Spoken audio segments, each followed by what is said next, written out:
दोस्तों आज बिजनेस करने के 13 ऐसे तरीके के बारे में बात करेंगे। छोटे से ब्रांड से बड़ा ब्रांड बनाया जा सकता है। क्या हम एक ब्रांड से अपनी बड़ी कंपनी नहीं खड़ी कर सकते हैं? आज जितने भी बड़ी कंपनियां हैं एक ही प्रोडक्ट से शुरू होकर के आज बहुत बड़े ब्रांड बन गई हैं। आज हम इसी के बारे में चर्चा करेंगे दोस्तों। एक छोटा सा प्रोडक्ट उठाइए और उसको हम बड़ा ब्रांड कैसे बनाएं, इस पे 13 तरीके दिए हैं। 13 तरीकों को आप जान गए शुरू से अंत तक तो आप दोस्तों अपने बिजनेस में फेल नहीं होंगे। सभी सम्मानित दोस्तों को नमस्कार। आज हम दोस्तों चलिए जान लेते हैं वो 13 कागजात कौन से हैं। तो आज हम बात कर रहे हैं दोस्तों, सब लोग जानते हैं बिस्किट सबका फेवरेट है। सबके घरों में 10, 20, 50, 100 रुपए का बिस्किट यूज होता ही है, नहीं तो मिनिमम 10 रुपए के तो बच्चे बिस्किट खा ही जाते हैं। इस बिस्किट को ब्रांड बनाने के लिए कोई भी कंपनी आज ब्रांड बनाई है तो उसने भी मेहनत किया है, तो आपको भी मेहनत करना पड़ेगा। अगर आपने मेहनत कर दिया लगान, इच्छा और उसकी क्वांटिटी से, तो दोस्तों आप भी एक अपना अलग ब्रांड बना सकते हैं। कुछ लोग कहते हैं कि अरे कैसे बनाएं, तो जो भी है, क्या पहले से कुछ कंपनियां थी, क्या नई कंपनियां नहीं आई? नई कंपनियां भी आए हैं, नए बिस्किट भी आए हैं, वो भी अपना ब्रांड बनाए हैं, वो भी अपना मार्केट बनाए हैं, वो भी अपनी कंपनी बनाए हैं। उसके लिए उन्होंने लगन दिया है, मेहनत किया है और लगन के साथ काम किया है तो बन जाए। कोई भी चीज़ अगर हम मेहनत से जुट जाए, लगन से जुट जाए दोस्तों, तो उसमें फेल नहीं होगे। चलिए दोस्तों सबसे पहले जान लेते हैं बिस्किट का ब्रांड बनाने के लिए, वो भी बिना कंपनी डाले मार्केटेड बाय प्रोडक्ट कैसे किया जाता है, आज हम यहीं पे चर्चा करेंगे। मैन्युफैक्चरर बाय कोई और है, आपको सिर्फ यहाँ पे मार्केटेड बाय करना है, वो भी मात्र 50,000 से आप शुरू कर सकते हैं दोस्तों। चलिए दोस्तों पहले हम कागजात के बारे में जान लें। आपको जीएसटी नंबर लेना पड़ेगा, MSME registration. MSME registration number दोस्तों उद्योग आधार नंबर है, ये भारत सरकार की साइड है। अगर आप उद्योग आधार नंबर में रजिस्ट्रेशन करवा लेते हैं, भारत सरकार के स्टार्टअप के अंतर्गत आपको आसानी से बैंकों से ब्याज मिल जाता है। इसके लिए आप बैंक से संपर्क करें या जिला उद्योग कार्यालय जाए दोस्तों। कौन सी सरकार की किस स्कीम के अंतर्गत कितनी सब्सिडी मिल रही है, ये पूरी जानकारी लेकर के उस सरकार की स्कीम का प्रॉफिट उठाएं और अपने बिजनेस को, अपने स्टार्टअप को शुरू करें दोस्तों। उसके बाद आता है ट्रेड लाइसेंस या स्थानीय लाइसेंस होता है। उसके बाद है करंट अकाउंट खुलवाना पड़ेगा और जो मेन चीज़ है दोस्तों ब्रांड नेम प्लस लोगो। अब आप जो बिस्किट का नाम रखें वो इजी सा नाम रखें दोस्तों। इजी सा नाम अपने यार दोस्त फैमिली के साथ बैठ करके उसका अच्छा सा नाम ले करके और उस नाम का और अपनी कंपनी नाम का एक लोगो डिजाइन करवाएं दोस्तों। लोगो इंटरनेशनल लेवल का हो, बहुत अच्छा सा हो। उस लोगो और नाम को आपको ट्रेडमार्क करवाना पड़ेगा, कॉपीराइट करवाना पड़ेगा। इसलिए दोस्तों कोई और उसका प्रोडक्ट का नाम ना रख ले डुप्लीकेटिंग से बचने के लिए। अब उसके बाद दोस्तों आपको बहुत बड़े लेवल पर अगर करना है तो आपको कंपनी रजिस्ट्रेशन करवाना पड़ेगा।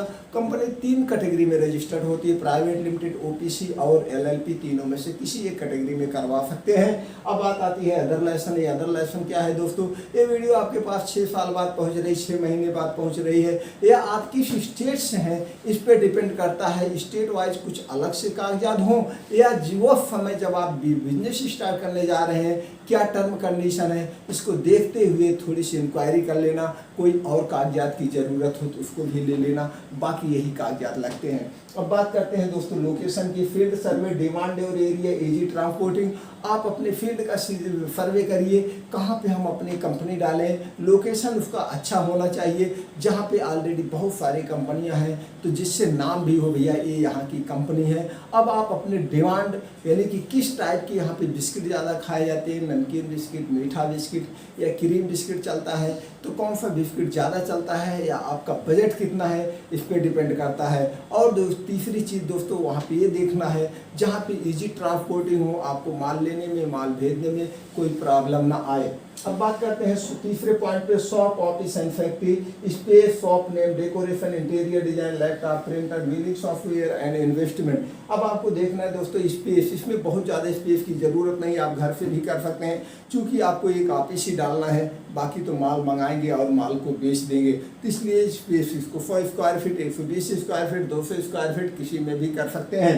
अब दोस्तों आप अपने शॉप का नेम या उसी नाम से आप रख सकते हैं। अब आपको एक ऑफिस डिजाइन करवाना पड़ेगा पड़ेगा, इंटीरियर जी डेकोरेशन डिस्प्ले उसका थोड़ा बेटर हो, जिससे लगे वाह क्या ऑफिस है। अब उसके बाद दोस्तों आपको एक लैपटॉप लेना पड़ेगा, उस लैपटॉप में बिलिंग सॉफ्टवेयर अपडेट करवाना पड़ेगा, जिसे जीएसटी बिल निकलता है, और बिल निकालने के लिए आपको प्रिंटर लेना पड़ेगा। अब इन्वेस्टमेंट की बात करें, इन्वेस्टमेंट दोस्तों आप कितने टाइप के फ्लेवर में बिस्किट उतार रहे हैं, कितने साइज में उतार रहे हैं, इस पे डिपेंड करता है। अब चौथे पॉइंट पे बात करते हैं दोस्तों, types of product packing. Product packing, आपके प्रोडक्ट की जो पैकिंग होनी चाहिए, बहुत सारी कंपनियों को आप जो है एनालाइज कर लीजिएगा उसका कैसे है, उससे अलग डिफरेंट आपको वर्ल्ड क्लास की पैकिंग रखना है अपने प्रोडक्ट की। Types of product size, product की साइज आप 25 ग्राम, 50 ग्राम, 75 ग्राम, 100 ग्राम, 150 ग्राम कितने साइज में बिस्कुट के उतार रहे हैं, ये आपके बजट के ऊपर डिपेंड करता है। इसको सर्वे कर लेना, और ये सर्वे कर लेना किस साइज के बिस्किट की सबसे ज़्यादा डिमांड है दोस्तों। अब उसके बाद फिक्स रूल है, types of product quality. World class product quality, no compromise quality. आप अपने प्रोडक्ट की क्वालिटी वर्ल्ड क्लास रखेंगे और कभी भी अपने प्रोडक्ट की क्वालिटी से समझौता नहीं करेंगे दोस्तों। Product packing rules, net weight, batch number, MRP and expiry, ये सब उस पर मेंशन होता है। ये जब आप मैन्युफैक्चरिंग कंपनियों के पास जाएंगे तो ये कंपनियां खुद बता देती हैं। अब आठवां है दोस्तों सॉफ्ट एडवर्टाइजमेंट। अब आपको अपने दुकान का एडवर्टाइजमेंट करने के लिए calendar, pamphlet, newspaper, social media and holding, ये सब 4-5 माध्यमों से आप अपने प्रोडक्ट के, अपने कंपनी की, अपने क्वालिटी की दोस्तों पंपलेट छपवाइए, न्यूज़पेपर में दीजिए, ट्विटर दीजिए, सोशल मीडिया होल्डिंग लगवा दीजिए, जिससे ज़्यादा से ज़्यादा लोगों के दिमागों तक, लोगों तक पहुँच जाए कि ये भी कोई एक प्रोडक्ट है, कोई एक ब्रांड है, चलो इसको हम ट्राई करते हैं। अब उसके बाद आता है self improvement plan, effective price, good customer relationship, product offer and festival offer. दोस्तों आप अपने किस प्रोडक्ट की जो क्वालिटी उतार रहे हैं, जो साइज उतार रहे हैं, इस साइज में बिस्किट जो ऑलरेडी मार्केट में बिक रहे हैं क्या रेट के हैं, आपकी क्वालिटी क्या वही क्वालिटी है या उससे अलग है। अगर वो क्वालिटी आपकी उसके अलग है, फ्लेवर उसके अलग है, तो एमआरपी ऊपर नीचे कर सकते हैं दोस्तों। अगर वही क्वालिटी है आपकी भी तो आप एमआरपी वही रखेंगे, एमआरपी ज़्यादा नहीं रखेंगे, क्योंकि मार्केट में कम्पिटेटिव है और उस कम्पिटेटिव में आपको फाइट करना है तो आपको कम से कम मार्केट का सर्वे करके चलना पड़ेगा। अब उसके बाद कुछ कस्टमर रिलेशनशिप, हरदम दोस्तों आप अपने डिस्ट्रीब्यूटर, एजेंसी, आपके जो वर्कर हैं उनसे आपका व्यवहार अच्छा हो, उचित हो, तो भी आपको सपोर्ट में रहेंगे और आपका बिजनेस डेवलप करेगा।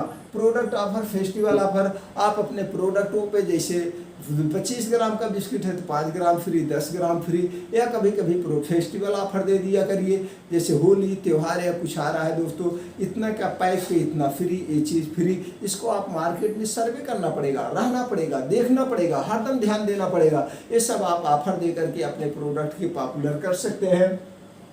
अब दोस्तों 10वां पॉइंट है रॉ मटेरियल। जो भी उसमें रॉ मटेरियल, चीनी, फ्लेवर, यानी मैदा, जो भी यूज हो रहा है दोस्तों, उस प्रोडक्ट को रॉ मटेरियल से आप कभी कंप्रोमाइज़ नहीं करेंगे, बेस्ट से बेस्ट क्वालिटी अपनाएंगे। जितना बेस्ट आप अपनाएंगे आपका प्रोडक्ट उतने बेस्ट होगा दोस्तों। अब उसके बाद है दोस्तों self team, long experience self team. आप जो दोस्तों सेल्फ टीम रखेंगे, सबसे ज़्यादा प्रोडक्शन नहीं ज़रूरी होता है, सबसे ज़्यादा अनुभव ज़रूरी होता है सेल्फ टीम का। अगर आपके पास सेल्फ टीम बेटर है दोस्तों तो आपका बिजनेस कभी फ्लॉप नहीं होगा। इसलिए आप अपने सेल्फ टीम स्ट्रांग रखिए, कभी भी उससे समझौता मत करिए। जो ऑलरेडी मार्केट में 10 साल से, 15 साल से, 20 साल से इस क्षेत्र में काम कर रहे हैं, उनको आप हायर करिए। उनको आपको पैसे ज़्यादा देना पड़ेगा, लेकिन भले ज़्यादा पैसे देना पड़ेगा, आपका सेल्फ शुरू से ही ऊपर उठ जाएगा, कोई आपको प्रॉब्लम नहीं आएगी। अब दोस्तों types of self, offline self team and online.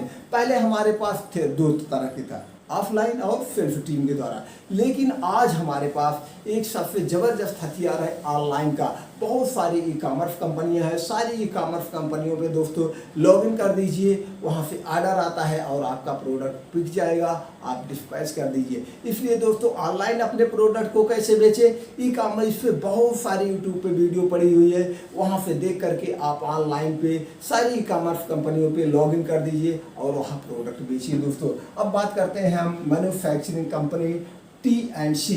जो मैन्युफैक्चरिंग कंपनी है उनके भी रूल्स होते हैं, उनसे आपको पूछना पड़ेगा आपके रूल्स क्या हैं, आपके टर्म कंडीशन क्या है, आपकी क्वालिटी क्या है। इस सब आप एक एग्रीमेंट कर लेंगे और एक अपने कंपनी का आप अपना एक रूल्स बनाइएगा। आप इक्विल के द्वारा एक अपना एग्रीमेंट बनाइएगा कि हमको कभी भी प्रोडक्ट की जो क्वालिटी है बेस्ट चाहिए, रॉ मटेरियल बेस्ट होना चाहिए, ये हमारी क्वालिटी रहेगी, ये हमारे प्रोडक्ट की डिजाइन रहेगी। ये सब आप एग्रीमेंट बना के कंपनी से साइन करवाएंगे और जो कंपनी का एग्रीमेंट होगा आप फर्म पर फाइन करेंगे। तो इसलिए दोस्तों ये चीज़ें जब आप करेंगे तो कभी भी आप अपने बिजनेस में फ्लॉप नहीं होंगे। अब हम यहाँ पे जान लेते हैं manufacture by and marketer by में क्या अंतर है। जैसे मैन्युफैक्चर बाई दोस्तों हो गया कि आपने कोई कंपनी डाल दी, कंपनी डालने में मशीनरी लगेंगे, रॉ मटेरियल लगेंगे, आपको अनुभवी सेल्फ टीम चाहिए और जो है रॉ मटेरियल सब कुछ आपको स्टॉक रखना पड़ेगा। लेकिन मार्केटेड बाई में क्या है, ऐसा कुछ नहीं है। आप जो मैन्युफैक्चरिंग कंपनियां ऑलरेडी काम कर रही हैं उनके पास आप जाएंगे कि आप कहेंगे इतने ग्राम में इस फ्लेवर में हमको इतनी क्वांटिटी में बिस्कुट बनवाना है। आप क्या लेके गए, कुछ नहीं लेके गए, वो रेट बताएंगे, उनको रेट बताने के बाद आपको वही बनवा करके बेचना है। तो आपके कितने खर्चे कम हो गए, कुछ खर्चा नहीं लगा।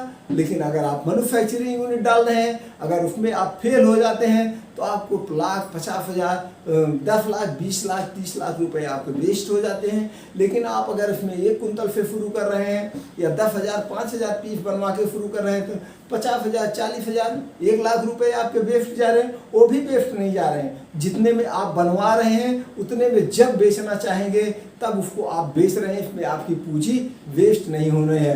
तो सबसे ज़्यादा ज़रूरी है इसमें आपका सेल्फ का भी अनुभव हो जाएगा और धीरे धीरे जब आपके पास सेल्फ का अनुभव हो जाएगा, मार्केट का अनुभव हो जाएगा तो आप मैन्युफैक्चरिंग यूनिट भी डाल सकते हैं। तो दोस्तों मैन्युफैक्चरिंग यूनिट डालना नहीं दिक्कत है, सबसे ज़्यादा दिक्कत मार्केट में क्या होती है, सेल्फ करने की। जब तक आपके अंदर सेल्फ करने की कला नहीं आएगी, सेल्फ करना आप नहीं सीखेंगे दोस्तों, मैन्युफैक्चरिंग का यूनिट डाल करके आप फ्लॉप हो जाएंगे। हाँ, मैन्युफैक्चरिंग यूनिट डाल के फ्लॉप नहीं होंगे, आप उसमें भी सफल सकते हैं। लेकिन जितना आप मैन्युफैक्चरिंग यूनिट में आप इन्वेस्ट कर रहे हैं उतने आपको इन्वेस्ट करना पड़ेगा स्ट्रांग सेल्फ टीम रखने में। आपको उतना और बजट आप लेके चलिए, तब आपको वो भी बढ़िया से गाइडेंस करना पड़ेगा, क्या क्या करना पड़ेगा, ये सब आपको अनुभव होना चाहिए। इसलिए मार्केटेड बाई करिए दोस्तों, मैन्युफैक्चरिंग ना करिए। हमारा अपना अनुभव है। इस तरह से जब आपके पास अनुभव हो जाए, सेल्फ का अनुभव हो जाए, टीम आपके पास हो जाए, तब आप मैन्युफैक्चरिंग यूनिट डाल देंगे तो आप दोस्तों फ्लॉप नहीं होंगे। और कोई जानकारी चाहिए इससे रिलेटेड दोस्तों तो आप कमेंट बॉक्स में पूछिए, मैं उस जानकारी को आप तक पहुंचाने का पूरा प्रयास करूंगा। और दोस्तों उम्मीद करते हैं वीडियो आपको अच्छा लगा। वीडियो अच्छा लगा तो अपने यार दोस्तों के साथ शेयर कर दीजिए, उनको भी ये जानकारी मिल जाए। और दोस्तों बेल आइकॉन का बटन दबा दीजिए जिससे इस तरह से और वीडियो बनाए सबसे पहले आपके पास नोटिफिकेशन पहुंच जाए। और अपने यार दोस्तों के साथ शेयर कर दीजिए। आपने हमारा उत्साह बढ़ाने के लिए लाइक तो कर ही दिया होगा। चलिए दोस्तों फिर मिलते हैं अगले वीडियो में।